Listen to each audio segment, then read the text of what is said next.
I'm mainly Kurdish.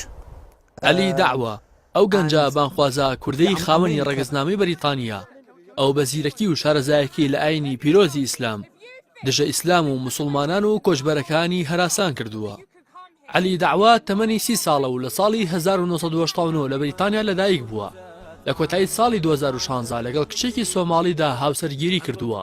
وەک خۆی دەڵێت ناوی ڕاستەقینەی ئێردیە، بەڵام لە خۆشەویستی بۆ خەلیفەی چوارەمی مسلمانان ناوی علی بۆ خۆی هەڵبژاردووە.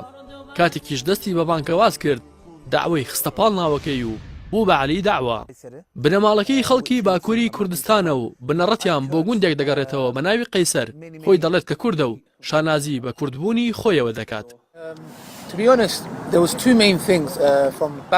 علی لە چاوپێکەوتنێکیدا باس لەوە دەکات کە پێشتر بێباوەڕ بووە.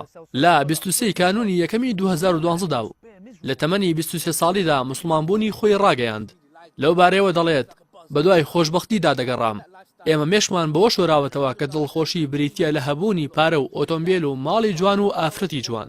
لە هەمان کاتدا ئەو کەسانەی چواردەورم دەبینی کە خاوەنی ئەو شتانن بەڵام ناومێد بوون و بە خواردنەوەی مادە هۆشبەرەکان و جگەرەکێشانەوە سەرقاڵ بوون. ئەوەش بۆ من زۆر بێمانە بوو. ئەمانش لەوەی کە ئاڕاستی ژیانم بگۆڕم و بێمە سەر ڕێگای دروستی ئیسلام ڕۆڵی سەرەکییان هەبوو. بەدۆزینەوە و گەیشتن بە ئیسلام خۆشبەختی ڕاستەقینەم دۆزیەوە. ئیسلام فێری کردم کە بە هەبوونی شتە بچووکەکان سوپاس گوزار بم. وەک خۆی باسی دەکات پێشتر لە ناو گروپە مافیایەکاندا بووە و لە تەمەنی 16 ساڵیدا لە قوتابخانە دەرکراوە. بۆ هۆیشەوە دایک و باوکی ئیتر سنووریان بۆ داناوە.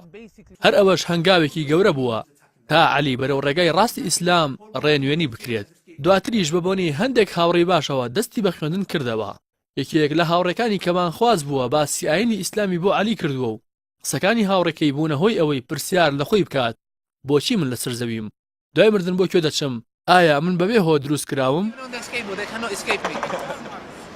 علی داعوا دواتر ماوەی 3 ساڵ و نیو خۆی بە دۆداچوونی کردووە تا دینی ڕاستەقینە بدۆزێتەوە. گەڕاوە بە دوای ئەو نووسراوە ئاسمانی کە دەستکاری نەکراوە، ئینجیل و تەورات و قورئان. بەڵێنی بەخۆیدا بوو هەرکام لەو نووسراوە ئاسمانیانە گۆڕابێت شوێنی نەکەوێت. دەشڵێت تەنانەت ئەگەر قورئانیش بواە شوێنی نەدەکەوت، چونکە وتەی خوای گەورە شایستەی ئەوە نییە گۆڕانی بەسەردا هاتبێت. لە کاری بانگەوازدا بە شێوەی ڕاستەوخۆ و ناڕاستەوخۆ ڕوبەڕووی چەندین نەجات پەرستی بەریتانی دژە ئیسلام و دژە مسلمان و دژە کۆچبەران بووتەوە.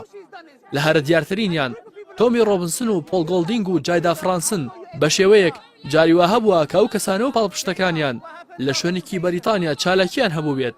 علی داعوا چۆتە ناویان و بانگەوازی بۆ ئیسلام کردووە و هەڵا حاڵی بوونەکانی بۆ ڕاستکردوونەتەوە. علی داعوا لەبارەی دژایەتیکردنی مسلمانان لە جیهان بەگشتی و لە ڕۆژئاوا بە تایبەتی دەڵێت لە ئەوروپا سایکۆلۆژیای خەڵک بۆ ئەوە ئامادە دەکرێت کەوکو مرۆڤ لە مسلمان نەڕوانن. And basically, I used to watch your videos, Zakir Naik's videos. Really? Yes, your videos. And Zakir's cool. Yeah, he's a cool guy. لا چاوپێکەوتنێکدا لەگەڵ بانخوازی گەورەی ئەمریکی یوسف ئەسێتس باس لەوە دەکات کە ڤیدیۆکانی ئەو بانخوازە ئەمریکی و زاکیر نایک کاریگەری زۆریان لەسەری هەبووە. لە ئێستادا لەگەڵ چەند هاوڕێیەکی تری لە بەریتانیا خەریکی کاری بانخوازین. هەرچەندە لایەن و کەسانێکی دیاریکرا و هاوکاری مادیان ناکەن، بەڵام زۆر چالاکن و لە تۆڕا کۆمەڵایەتەکانیش بە شێوەیەکی بەرچاو چالاکیان هەیە و چەندین کەس لەسەر دەستیان هیدایەتی وەرگرتووە و مسلمان بووە. At the time of the Prophet Muhammad, peace be upon him, there was a treaty. And in the treaty, it says that, there you go.